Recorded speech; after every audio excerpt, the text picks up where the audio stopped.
Today we will be discussing the question number 1 of the physics practical paper, AS level practical paper, physics AS level practical paper. This is the paper 3 in the Cambridge board format, right? It's like this, it's the paper 3 in the Cambridge board, right? The physics practical paper. And this is the fourth part of the question number 1 of the paper, right? The paper number 3. I have made other 3 parts on the same, right? And do see them so that you get the full information, because only seeing this video won't help. You have to see the other 3 parts and the coming parts of the second question video, right? So the coming parts you have to also see, and the previous parts. So they're question number 1 and question number 2, right? So both the videos for both questions as well as for the paper format you have to see, so that you get the full information about the physics AS level practical. Without watching all the videos, you'll not get the whole information which is required. Okay, so let's get started. So we were talking about graphs in the previous video, and we'll continue with that. And let's talk about the plotting. Plotting the points. Points should be plotted sharply. Scale marking should be no more than 3 large squares, right? That means like the range. Okay, that means if you go from 0 to 15 and then 15 to 30, right, there should be no more than three big squares left between from 0 to 15. Okay, that means there's the first big square from 0 to you get the first big square, then the second big square, then the third big square, and then you get a 15. And here 3 squares back you have a 0. Okay, and getting more more squares than that in between the two values, okay, you'll get you'll be not marked if you make that mistake. So keep it like a 1 big square or a 2 big square between the values.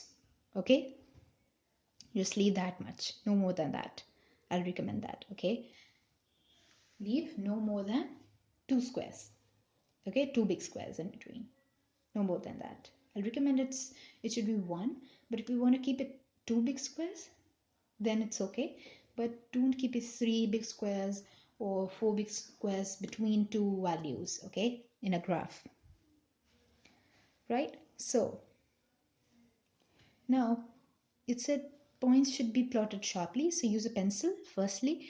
While plotting a graph or drawing a graph, you should be using a sharp pencil.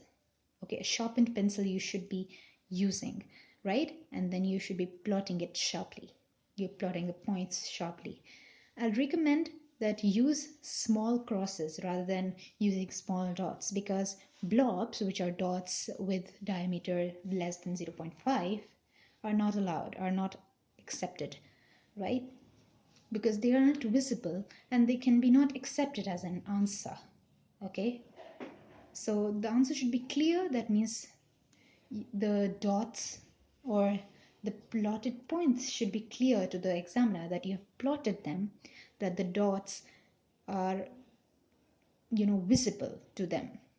Okay, it can be ignored in your normal exam, in your internal exams of your school, but it won't be these using these blobs will not give you marks, right? So if you use these blobs, you will be not awarded the mark for that point, for plotting that point. Okay, because you have to plot 6 points because you have 6 set of data. Okay, and you are plotting those 6 points, but if you have a blob in between, okay, suppose the 5th set of data that you've plotted, okay, the point is a blob. Okay, that small dot is a blob, which is less than 0.5. in a diameter, right? So it cannot be counted as your answer because it's too small, right? And the examiner won't be like, okay, let's just take it, it's okay. No, you have to draw a dot which is greater than 0.5 in diameter, right? Its diameter is greater than 0.5. So I'll recommend, rather than using dots, okay, you should be using small crosses. That'll be better, right? So let's see the trend. The trend is the line of best fit has to be drawn for determining the trend, okay? That data values follow by graph, okay?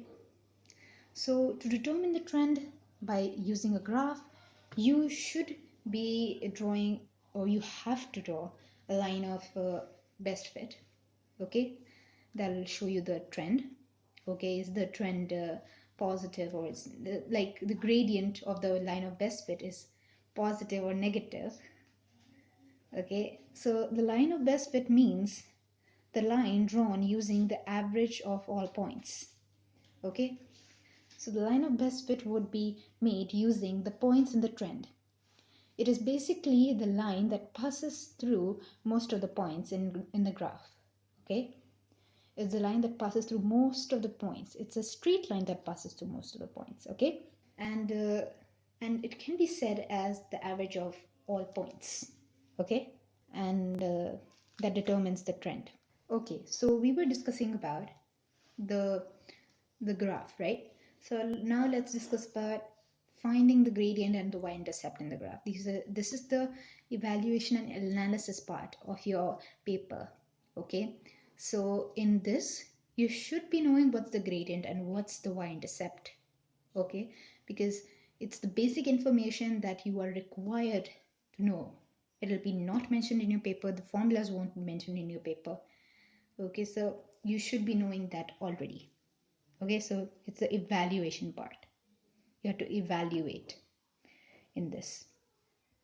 You have to evaluate the gradient in this. You have to evaluate the y-intercept in this. Okay, so let's talk about what's the y-intercept, what's the gradient. So the equation of a straight line. What's the equation of the straight line? Y is equal to mx plus c. Y and x are the points. Okay, x comma y is the point on the graph. Okay, that's the basic information you must have learned in your smaller classes as well. The c is the y-intercept and the m is the gradient. Okay, in this equation, y is equal to mx plus c. That's the basic equation that you have to learn.